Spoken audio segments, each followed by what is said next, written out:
estaremos dando lectura a estos versículos de la palabra de Dios. Mateo 13, versículos 1 al 9, y estaré leyendo también versículo 18 al 23, y ahí estaremos meditando en la palabra del Señor en esta mañana. Dice la palabra de Dios de la siguiente manera, y ustedes me siguen con su vista. Aquel día salió Jesús de la casa y se sentó junto al mar, y se le juntó mucha gente, y entrando él en la barca se sentó, y toda la gente estaba en la playa. Y les habló muchas cosas por parábolas, diciendo: He aquí el sembrador salió a sembrar, y mientras sembraba, parte de la semilla cayó junto al camino, y vinieron las aves y la comieron. Pero parte cayó en pedregales donde no había mucha tierra, y brotó pronto, porque no tenía profundidad de tierra. Pero salido el sol se quemó, y porque no tenía raíz se secó. Y parte cayó entre espinos, y los espinos crecieron y la ahogaron. Pero parte cayó en buena tierra, y dio fruto, cual a 100, cual a 60, y cual a 30 por uno. El que tiene oídos para oír, oiga. Ahora vamos a los versículos 18 al 23. Oíd pues vosotros la parábola del sembrador. Cuando alguno oye la palabra del reino y no la entiende, viene el malo y arrebata lo que fue sembrado en su corazón. Este es el que fue sembrado junto al camino. Y el que fue sembrado en pedregales, este es el que oye la palabra y al momento la recibe con gozo, pero no tiene raíz en sí, sino que es de corta duración. Pues al venir la aflicción o la persecución por causa de la palabra, luego tropieza. El que fue sembrado entre espinos, este es el que oye la palabra, pero el afán de este siglo y el engaño de las riquezas ahogan la palabra y se hace infructuosa. Mas el que fue sembrado en buena tierra, este es el que oye y entiende la palabra y da fruto y produce a 100, a 60 y a 30 por uno. En esta mañana, hermanos, estaremos examinando la parábola del sembrador. Esta es la primera parábola que Cristo da en Mateo capítulo 13. Usualmente, hermanos, los que comienzan a hablar de las parábolas de Cristo lo hacen comenzando con la parábola del sembrador. Y yo no lo hice de esa manera, y yo comencé hablando de la parábola del crecimiento silencioso en el libro de Marcos, y Marcos es el único que habla de esta parábola del crecimiento silencioso. Pero, hermanos, una de las razones por las que quise hacerlo de esta manera es porque al hacerlo así nos podemos tener una perspectiva un poco más acertada e ir entendiendo paso a paso el propósito que Cristo tenía al dar las parábolas. Y, hermanos, hay 5 áreas que muchos han visto que Cristo dio en el capítulo 13. Hay 5 aspectos del propósito de Cristo para dar sus parábolas en Mateo capítulo 13. Y es que en estas parábolas Él muestra la naturaleza del reino de Dios. Él muestra a qué se parece el reino de Dios, ese reino que Él vino a establecer con su venida. ¿Cómo es ese reino? ¿Cuál es su naturaleza? ¿A qué se parece ese reino? Bueno, las respuestas a estas preguntas, hermanos, Cristo las dio en las parábolas de Mateo capítulo 13. Y los 5 aspectos, hermanos, del reino de Dios que fue establecido por Cristo y que Él lo dio en las parábolas es de la siguiente manera. Primero, el origen del reino de Dios. ¿Cuál es el origen del reino de Dios? Cristo dio ese origen del reino de Dios en la parábola del sembrador que estaremos examinando en esta mañana. Y la parábola también del crecimiento silencioso que ya la vimos hace algunos domingos atrás. Número 2, los obstáculos y oposición al reino de Dios. ¿Cuál es la parábola que Cristo muestra o dio para hablar de la oposición que habría en contra de su reino? La parábola del trigo y la cizaña, que le estaremos viendo posteriormente. Número 3, el progreso del reino de Dios. Cristo habló del progreso del reino de Dios y dio 2 parábolas para hablar de ese progreso. Ya las estuvimos viendo: la parábola del grano de mostaza y la parábola de la levadura. Ya estuvimos viendo que el reino de Dios es progresivo. Lo que comenzó muy pequeño ha crecido de tal manera que ha incluido millones de seres humanos y muchos países del mundo. El reino de Dios comenzó como algo pequeño y ha crecido y seguirá creciendo. Eso lo muestra la parábola del grano de mostaza y la parábola de la levadura. Número 4, Cristo habló de lo valioso del reino de Dios. Y esto nos muestra que el reino de Dios es valioso cuando Él habló del tesoro escondido y de la perla de gran precio, que también estaremos viendo posteriormente. Cristo habló de lo valioso del reino de Dios. Número 5, la consumación del reino de Dios en este mundo. Él nos muestra con la parábola de la red, la que estaremos viendo también más adelante, que habrá una consumación del reino de Dios. El reino de Dios, hermanos, será consumado. Lo que comenzó en el primer siglo con su venida, será consumado al final de la historia con su segunda venida. Cristo vendrá, hermanos, literalmente al fin de la historia. No a establecer su reino, no. A consumar el reino que Él estableció en la primera venida. A consumarlo. Cristo no va a venir a establecer ningún reino, hermanos, porque Él estableció ese reino en el primer siglo. Así que cuando Él venga, Él viene a consumar ese reino. Vivimos en esa etapa del reino de Dios, del reino de los cielos. Cristo está a la diestra del Padre, reinando desde ahí y esperando hasta que sus enemigos sean puestos por estrado de sus pies. Él está reinando. Y todos los creyentes que abrazan el evangelio se convierten en ciudadanos de ese reino. No es un reino físico, no es un reino literal, pero es un reino real, hermanos. Un reino real donde Él es el rey y nosotros somos sus siervos. Así que estos 5 aspectos del reino de Dios, hermanos, son mostrados en las parábolas de Cristo en Mateo capítulo 13. Así que continuando con esta enseñanza de la parábola del sembrador, quiero hablarles del punto central, hermanos, de esta parábola. Hay un punto central y es el siguiente: el crecimiento de la semilla depende siempre de varios factores, pero especialmente de la calidad y preparación del terreno. Hermanos, tal vez no sepamos mucho de agricultura, pero creo que sabemos lo suficiente como para darnos cuenta que toda semilla necesita del sol y necesita de la lluvia o del agua para poder germinar, crecer y dar fruto. ¿No es cierto? No somos expertos en la agricultura, pero sabemos eso.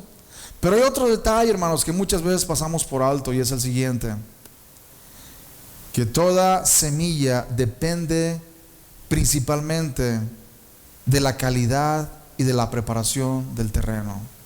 Y esto es lo que Cristo enfatiza en esta parábola.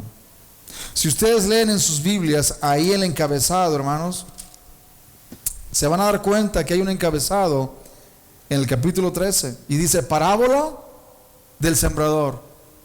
Parábola del sembrador. Yo creo, hermanos, al igual que muchos otros creyentes, que esta parábola no debería ser llamada la parábola del sembrador, sino la parábola de los 4 tipos de terreno. La parábola de los 4 tipos de terreno. ¿Por qué razón? Porque Cristo muestra en esta parábola que existen 4 tipos de terrenos sobre los cuales cae la semilla.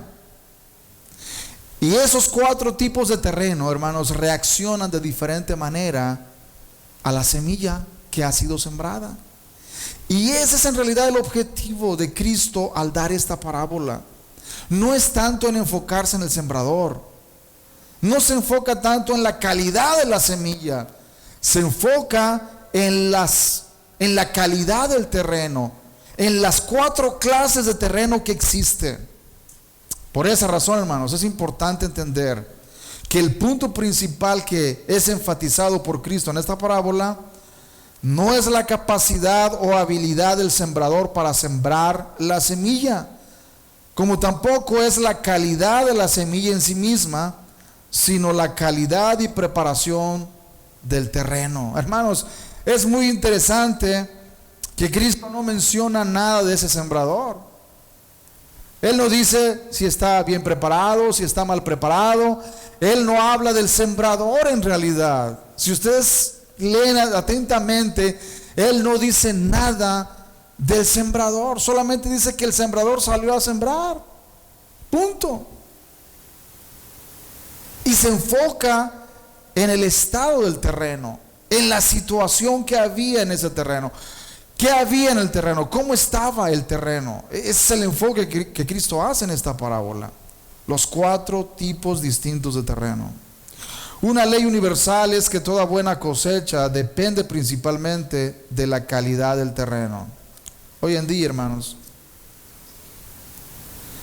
existe mucha maquinaria y existen muchos fertilizantes que hacen la siembra algo muy distinto al primer siglo. En el primer siglo, hermanos, los campesinos vivían de lo que sembraban. Hoy en día, las personas que cultivan las frutas o las legumbres, hermanos, lo hacen no tanto para sobrevivir, sino como una forma de comercio y de negocio. Hay personas en este país que tienen acres y acres y acres de terreno donde siembran cientos y cientos de hectáreas de diferentes plantas: pepino, melón.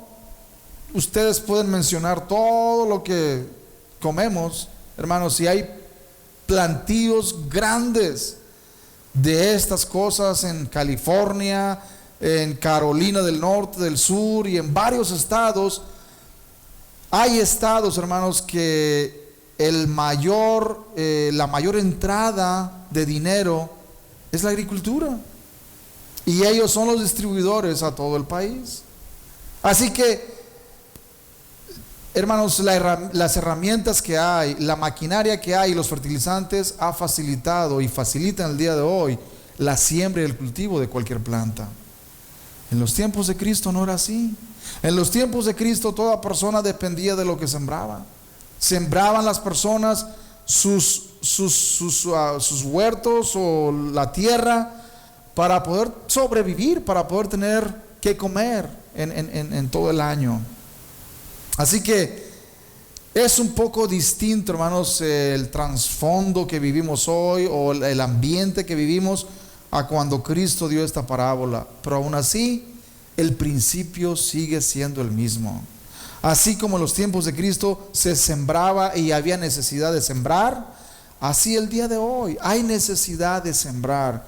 Y Cristo muestra en esta parábola que hay 3 impedimentos para toda buena cosecha. Ahora bien, hermanos, cuando Cristo dio esta parábola, Él no tenía en mente el dar una enseñanza de agricultura, hermanos.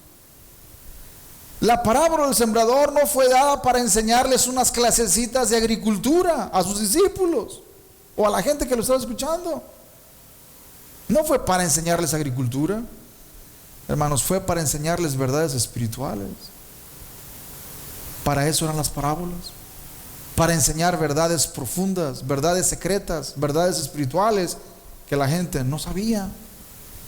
Así que cuando Él explica esta parábola en los versículos que leímos del 18 en adelante, Él dice, el versículo 19: cuando alguno oye la palabra del reino y no la entiende, viene el malo y arrebata lo que fue sembrado en su corazón. Este es el que fue sembrado junto al camino. Y el que fue sembrado en pedregales, este es el que oye la palabra y al momento la recibe con gozo, pero no tiene raíz en sí, sino que es de corta duración, pues al venir la aflicción o la persecución por causa de la palabra, luego tropieza. El que fue sembrado entre espinos, este es el que oye la palabra, pero el afán de este siglo y el engaño de las riquezas ahogan la palabra y se hace infructuosa. Mas el que fue sembrado en buena tierra, este es el que oye y entiende la palabra y da fruto y produce a 100, a 60 y a 30 por uno. Ahí, hermanos, hay 4 clases de terreno, 3 tipos de terreno que eran un impedimento para que hubiera cosecha. 3 tipos de terreno. Y el primero, hermanos, de ellos era el terreno endurecido. Ese terreno endurecido que había sido pisado, pisoteado por las personas, debido a que ellos caminaban por entre los sembradíos, los barbechos, la gente que iba a ciertos lados, ellos atravesaban los sembradíos y ellos hacían camino por el medio del barbecho, y esa tierra donde ellos caminaban se aplanaba, se endurecía, y cuando los sembradores andaban sembrando, alguna semilla caía en ese tipo de terreno pisado, pisoteado, endurecido, y hermanos, no quedaba dentro de la tierra, sino quedaba por fuera en la superficie.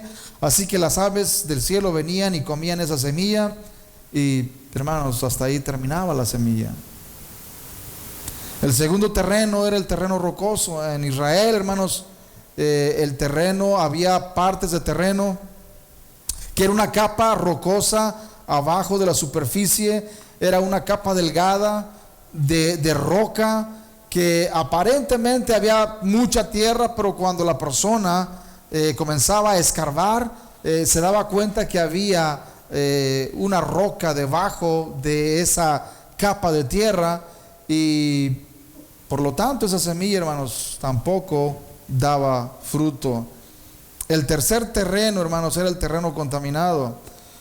Por algún tiempo llegué a pensar que el terreno de los espinos era que el sembrador había aventado su semilla donde había ya espinos y abrojos y todo tipo de malezas, y que la semilla que él sembró nació pero entre los espinos. Y no es así, hermanos. En realidad él sembró en una tierra limpia, pero este tercer tipo de terreno, hermanos, estaba contaminado con muchas semillas de espinos y abrojos, que era invisible al ojo humano, pero ahí estaban las semillas. Estaba llena de semillas de espinos, llenas de semillas de malezas dañinas. Y esa semilla cayó en esa tierra donde estaba contaminada con todas esas semillas, y nació la planta, pero también nacieron los espinos y los abrojos, y hermanos, crecieron juntos y ahogaron la planta y la hicieron infructuosa.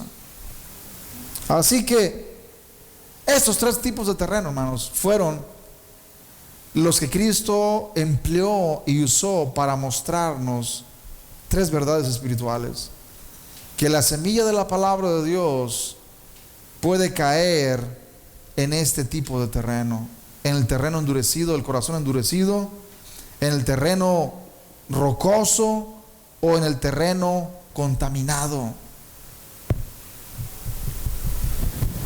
La salvación de un pecador es una obra de Dios exclusivamente, y por lo tanto el proceso de la siembra puede ser repetido con éxito en alguien que experimentó alguno de estos tres tipos de terreno en un momento de su vida. Hermanos, este aspecto de la parábola es muy importante, porque vemos a alguien que de repente abraza el evangelio y parece haberse convertido a Cristo, y por un tiempo está siguiendo en las cosas de Dios, en la iglesia, y después de un tiempo, hermanos, resulta que abandona la fe cristiana o se vuelve atrás. Después de algún tiempo simplemente dice no querer saber más nada de las cosas de Dios, y el cristiano se pregunta: ¿qué es lo que sucedió? ¿Por qué este cristiano después de unos años simplemente regresó atrás o simplemente abandonó la fe cristiana? ¿Cuál es la explicación? Hay muchos que dicen: no, fue salvo y después perdió su salvación. Otros dicen: no, nunca fue salvo. Y hay tantas teorías, hermanos, pero la verdad es de que la parábola del sembrador nos da la respuesta. Pudo haber sido una semilla, hermanos, que cayó en un terreno endurecido, o pudo haber sido una semilla que cayó en terreno rocoso, o semilla que cayó en terreno contaminado por las espinas y por los abrojos. Por lo tanto, esa semilla se hizo infructuosa. Ahora bien, esto no significa que una persona que regresó atrás o pareció abandonar la fe cristiana, significa que ya está condenada eternamente. No significa eso, hermanos. Miren, hay personas que pudieron haber abrazado la fe cristiana o aceptado a Cristo, como muchos dicen, sin entender nada de las cosas de Dios, sin entender nada. Y como no entendió nada, siguió yendo a la iglesia y de repente no le causó mucha emoción o satisfacción el estar en la iglesia, y simplemente deja de ir a la iglesia o simplemente abandona la fe cristiana. No significa, hermanos, que esa persona que se alejó de la iglesia está condenada eternamente. No, porque en realidad él nunca tuvo, hermanos, la fe verdadera. Él nunca tuvo la fe verdadera. Puede ser que esa persona el día de mañana escuche la predicación del evangelio y esa palabra caiga en su corazón ahora ya en buena tierra preparada por el Espíritu Santo, y se convierta verdaderamente. Se convierta verdaderamente. Yo creo, hermanos, que esto es verdad en muchas personas. Nosotros tenemos la tendencia de juzgar a la persona por lo que vemos y las apariencias, porque decimos, bueno, esa persona se decía cristiana y simplemente ya la vemos que no quiere nada con el Señor. Bueno, ya está perdida eternamente. Hermano, no es así. Muy posiblemente estuvo en la iglesia por otros motivos y por otras razones, no porque realmente conociera al Señor, no porque realmente deseara vivir en obediencia al Señor, por otras razones y motivos. Y nunca en realidad conoció al Señor verdaderamente. Y después el Señor en su soberanía le place salvarlo, y es salvo y persevera hasta el fin. Ejemplos, hermanos, como ese pueden abundar. Por lo tanto, Dios es el que tiene el control de la salvación de un pecador, no solo de los medios que Él va a usar para salvarlo, sino también del tiempo en el que Él ha determinado salvarlo. Una de las cosas importantes que tenemos que entender es que Dios es el que salva, no somos nosotros. Dios es el que salva a una persona. Nosotros podemos orar con una persona guiándolo a Cristo, hacer la oración del pecador, orar por él, orar con él, guiarlo a Cristo, pero no significa que esa persona es salva en esos momentos, hermanos. Porque la salvación no es obra nuestra, pues, es obra de Dios. Muy posiblemente guiamos a una persona a Cristo y el Espíritu Santo no está haciendo la obra en su vida. Muy posiblemente no está sucediendo nada. ¿Por qué razón? Porque nosotros no podemos dar la salvación a nadie. Es el Espíritu Santo solamente el que hace la obra. Por lo tanto, Él solamente puede poner los medios y el tiempo. ¿Cuándo es el tiempo? No lo sabemos. Yo quisiera que este o esta o aquel o aquella fueran salvos ya. ¿No es cierto, hermanos? ¿Cuántas esposas no quieren que los esposos ya sean convertidos, o viceversa, que las esposas sean convertidas? Y a veces el cristiano se desespera. Pero, hermanos, no está en nosotros, está en el Señor. El Espíritu Santo es el que hace la obra, y últimamente Él es el que tiene el tiempo, cuándo Él va a obrar y cuándo va a hacer la obra en ese corazón o en esa vida. No toda profesión de fe que se hace por las personas en un momento dado es señal de conversión y salvación verdadera. ¿No es así? La parábola del sembrador lo muestra. La semilla cae en diferentes tipos de terreno y solamente una es la que realmente lleva el fruto, la que cae en buena tierra. Pero puede ser que esa misma persona que se apartó de la fe cristiana, una fe que nunca tuvo, pueda posteriormente esa semilla caer en buena tierra y perseverar hasta el fin. Hay un aspecto, hermanos, en los versículos, en un solo versículo 23, y quiero terminar con este pensamiento. El versículo 23 dice: mas el que fue sembrado en buena tierra, este es el que oye y entiende la palabra y da fruto y produce a 100, a 60 y a 30 por uno. Hermanos, quiero terminar con una nota positiva. La semilla que fue sembrada en buena tierra o que cayó en buena tierra dio mucho fruto, hermanos. Dio mucho fruto. La cosecha normal de los agricultores en el primer siglo era del 10 por 1, del 10 por 1. Pero Cristo aquí muestra que la semilla del Evangelio, la semilla que es sembrada por los que sembramos la palabra de Dios en estos tiempos y por Cristo en el primer siglo, hermanos, va a dar resultado en una cosecha abundante, de tal manera que va a producir a 100, a 60 y a 30 por uno.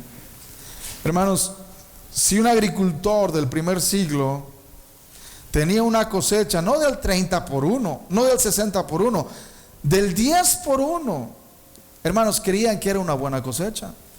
Ahora, si tenía del 20 por uno, todos hacían fiesta y celebraban una abundante cosecha al 20 por uno. Ahora imagínense, hermanos, al 100 por uno. 100 mazorcas de un solo grano de maíz. Pueden imaginarse, hermanos. 100 mazorcas de un solo grano de maíz. Eso es al 100 por uno. Al 100 por uno. Es una cosecha abundante, hermanos, que nos muestra no tanto la cosecha física de las semillas que sembramos o las semillas que siembran las personas. No, es la cosecha abundante del reino de Dios. Esa semilla que Cristo vino a sembrar y a dejar sembrada en los corazones de su pueblo, de sus discípulos. Esta semilla, hermanos, va a dar fruto al 100, al 60 y al 30 por uno. Las palabras de Jesús sobre la abundante cosecha debió haber sorprendido a sus oyentes, pero no nos sorprende a nosotros después de 2000 años. No nos sorprende, hermanos. Tal vez los apóstoles o los discípulos, cuando escucharon ese versículo, esa palabra de el que fue sembrado en buena tierra, ese es el que oye y entiende la palabra y da fruto y produce a 100, a 60 y a 30 por uno. Tal vez los apóstoles dijeron, los discípulos dijeron, pero ¿cómo es posible? Esto no se da en la vida real. Esto no se da. No hay ningún agricultor que levante su cosecha al 100 por uno, tampoco al 60 por uno, tampoco al 30 por uno. Lo más que Juan o Pedro ha recogido de su cosecha es al 20 por uno. Eso es lo más que el vecino ha recogido. Hermanos, en realidad estos números que Cristo da no eran reales en la práctica. Ningún agricultor levantaba tan abundante cosecha. Bueno, hermanos, en la agricultura tal vez esta ley no se aplica, pero en las vidas espirituales o en las vidas de aquellos en los cuales el Espíritu Santo está haciendo una obra de gracia, sí se aplica. Porque la abundante cosecha, hermanos, ha sido prometida por el Señor en la semilla que cayó en buena tierra. Después de 2000 años podemos ver hacia atrás y ver el tiempo que ha transcurrido y los millones y millones de seres humanos que han pasado de las tinieblas a la luz admirable. Podemos ver la gran mayoría, la gran multitud de personas de todas las naciones que han sido salvas por la gracia de Dios, y no podemos menos que decir: Señor, lo que tú dijiste se ha cumplido. Ha habido una abundante cosecha. Hermanos, y seguirá habiendo esa abundante cosecha, porque el reino de Dios seguirá creciendo y seguirá expandiéndose. Como conclusión, hermanos, puedo decir lo siguiente: ni el diablo ni los demonios pueden impedir que la semilla sembrada lleve abundante cosecha. Déjenme decirles eso, hermanos. No solamente la semilla sembrada en buena tierra va a llevar abundante cosecha para la gloria de Dios, pero yo creo, hermanos, y es mi convicción, que aún las personas cuya semilla ha caído en terreno pedregoso, o ha caído entre espinos, o ha caído en terreno pisoteado y endurecido, y aparentemente se ve que no lleva fruto, porque esas personas han regresado al mundo, por ejemplo. Hermanos, es mi convicción de que esa no es la palabra final. De que el Señor puede hacer una obra de gracia en esos corazones y recibir realmente la palabra que caiga en buena tierra. Hermanos, ¿cuántos hemos visto con tristeza los testimonios de artistas famosos que aceptan a Cristo? ¿No es cierto? Que creen en Cristo y de repente comienzan a dar su testimonio en las iglesias, y al poco tiempo los vemos otra vez cantando en lugares impropios para un creyente verdadero, y regresando a la misma farándula de donde ellos habían salido. Y nos preguntamos, ¿cómo puede ser esa persona realmente genuinamente cristiana cuando está viviendo de la misma manera? La respuesta a esto, hermanos, puede ser que esa semilla haya caído en terreno espinoso, en un corazón contaminado por los afanes de la fama, el aplauso de la gente, el dinero. Y ese corazón estaba contaminado por eso. Cayó la palabra y aparentemente había respuesta. Pero con el paso del tiempo, hermanos, se descubrió que esas cosas habían ahogado la planta. Bueno, quiero decir que si hemos criticado a Yuri o al Puma o a algunos otros artistas famosos, hermanos, quiero decirles que esa no es la palabra final. Mientras no mueran, el Señor todavía puede tener misericordia de ellos, y el Señor todavía puede hacer una obra de gracia en sus corazones, y que esa palabra pueda caer ahora en buena tierra, porque muy posiblemente cayó en un terreno que no estaba preparado al 100% para que esa semilla diera fruto.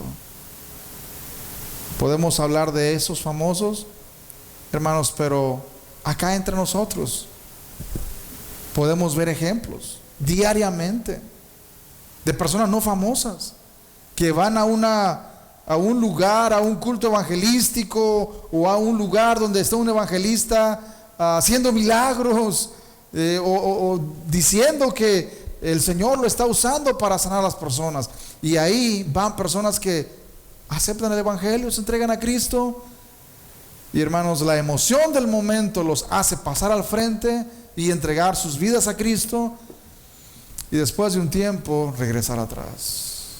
Hermanos, la respuesta a esto es que muy posiblemente la semilla no cayó en buena tierra. Pero esa no es la palabra final. Puede ser que muy posteriormente el Señor haga que esa semilla caiga ahora en un corazón que está preparado, y que esa semilla dé fruto, hermanos, para la gloria de Dios. Así que el punto que quiero mencionar es este: si vemos a un cristiano que ha regresado atrás, hermanos, no lo mandemos al infierno. Si vemos a un cristiano que por un tiempo anduvo caminando en la iglesia, en el evangelio, y de repente dio marcha atrás y desanimado colgó los guantes, hermanos, no lo mandemos al diablo ni al infierno. Tengamos paciencia, porque muy posiblemente, hermanos, muy posiblemente su corazón no estaba preparado para recibir la semilla, y llegará un momento en que el Señor le prepare su corazón, y esa semilla del evangelio pueda caer en un terreno preparado, y ahora sí pueda convertirse verdaderamente y, hermanos, dar fruto para la gloria de Dios. Pongámonos de pie en esta mañana.